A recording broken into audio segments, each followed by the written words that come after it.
नमस्कार दोस्तों, कैसे हैं आप सब। इंडियन गार्डनिंग चैनल में आपका फिर से स्वागत है। दोस्तों आज के वीडियो में हम आपको बताएंगे एक ऐसे लिक्विड फर्टिलाइज़र के बारे में जो आपके पौधों के लिए काफ़ी ही ज़्यादा असरदार है और बहुत इसे तैयार करना बहुत ही आसान भी है और पैसे की बात कर ली जाए तो बहुत ही ज़्यादा सस्ता है।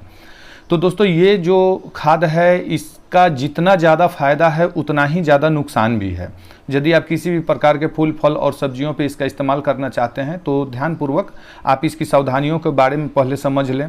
तो दोस्तों पौधे जो होते हैं वो दो प्रकार के होते हैं, एक होता है हर्ब्स प्लांट और दूसरा होता है सब्स प्लांट।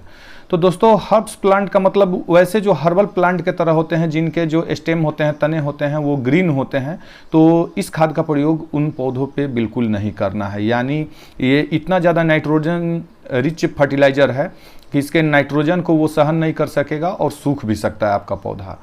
दोस्तों हर्ब्स प्लांट की एक और पहचान है कि ये पौधे जो होते हैं वो सीजनली होते हैं। यानी कि वैसे सब्जियों और फूलों के पौधे जिन्हें आप लगाते हैं और 2-4 महीने में वो ख़त्म हो जाते हैं सीजन के साथ ही, तो वैसे पौधों में इसका इस्तेमाल बिल्कुल नहीं करना है। अब बारी आती है दोस्तों सब्स प्लांट की। तो सब्स प्लांट के बारे में बात कर ली जाए तो वैसे पौधे जो लगभग वर्षों से ज़्यादा रहते हैं और प्रत्येक मौसम में उसमें फूल आएंगे या फल आएंगे लेकिन उन्हें हटाया नहीं जाता है, तो वो होते हैं सब्स प्लांट और उनमें इसका प्रयोग आप निश्चित तौर पे कर सकते हैं। तो चलिए दोस्तों अब इस वीडियो में हम आपको बताते हैं कि उस खाद का नाम क्या है। तो दोस्तों जैसा कि आप मेरे हाथ में देख पा रहे हैं, यह है सरसों खल्ली का खाद। यानी सरसों खल्ली जो होता है, जो हमारा मस्टर्ड केक इसे बोला जाता है, जो हमारा मस्टर्ड ऑयल निकालने के बाद जो उसके अवशेष बचते हैं, वो एक बहुत ही अच्छा खाद है आपके पौधों के लिए। लेकिन सावधानियों पे आप बिल्कुल ध्यान दीजिएगा। अब इसे तैयार करने के बारे में बात कर ली जाए तो मैंने लगभग 100 ग्राम सरसों खल्ली को मैंने एक छोटे से बकेट में डाल करके और 2 लीटर पानी इसमें डाल दिया था और वो अच्छी तरह जो है वो पानी के साथ घुल गया है। अब इसे मैंने 10 लीटर पानी के साथ में इसको मिक्स कर दिया है।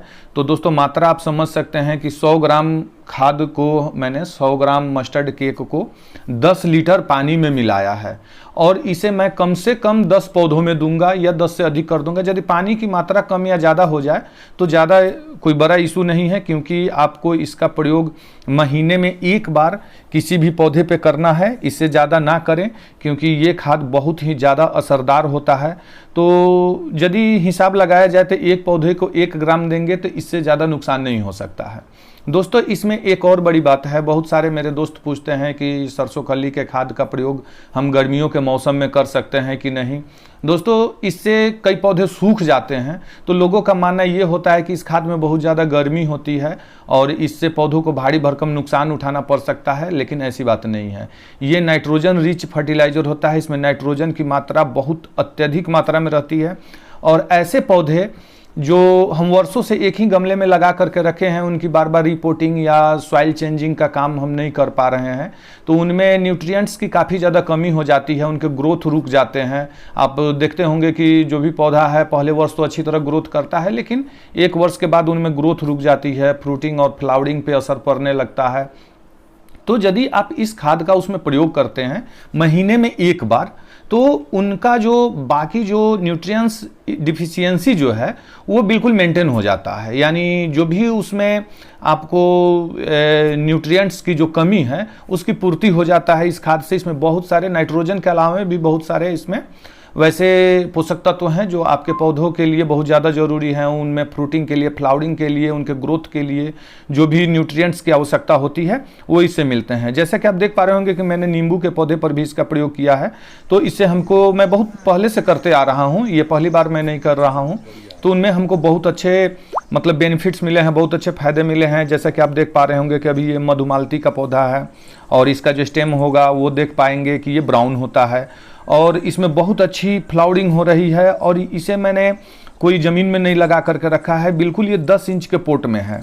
हालांकि आप 10 इंच के पोट में लगाएंगे तो इतनी अच्छी ग्रोथ नहीं मिलेगी। मैं हमेशा पौधों की केयरिंग करता हूं, उनमें ध्यान रखता हूं कि कौन से रोग लग रहे हैं और कौन से इसे न्यूट्रिएंट्स की आवश्यकता है।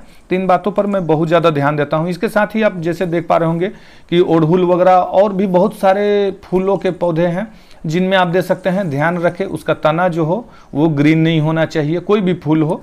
तो ये मैंने संक्षेप में इसलिए बता दिया कि टोटल फूल फल और सब्जियों के बारे में बताना पॉसिबल नहीं हो पाता है एक छोटे से वीडियो में, तो आप खुद अंतर स्पष्ट कर पाएंगे कि किन पौधे में हमें देना है और किन में नहीं देना है। इसी प्रकार देख पा रहे होंगे कि मैंने मोगरे में दिया है, और ये मोगरा जो है मेरा 12 इंच के पोट में लगभग 3 वर्षों से लगा हुआ है और हर साल इसमें अच्छी फ्लावरिंग होती है। और चूंकि ये इतना ज़्यादा घना हो जाता है तो मतलब इसे निकाल करके और फिर दोबारा इसमें रिपोर्टिंग करना पॉसिबल नहीं हो पाता है। तो वैसे में हमको लिक्विड खाद की आवश्यकता पड़ती है, क्योंकि जब इससे हम सिंचाई करते हैं तो वो जड़ों के निचले भाग तक उन्हें न्यूट्रिएंट्स प्रदान करता है। और इसे बार बार नहीं करना है, सप्ताह में एक बार नहीं देना है, क्योंकि बहुत ज़्यादा ये नाइट्रोजन रिच है, ये सब्स प्लांट को भी सुखा सकती है। इसलिए आप महीने में एक बार प्रयोग करें और जैसा कि मैंने बताया उसी प्रकार से पानी में इसको डाइल्यूट करें। तो चलिए दोस्तों, उम्मीद करता हूं कि आपको बात समझ में आ गई होगी। तो इसी प्रकार मिलते हैं एक और नए वीडियो के साथ, तब तक के लिए नमस्कार, आपका दिन शुभ हो।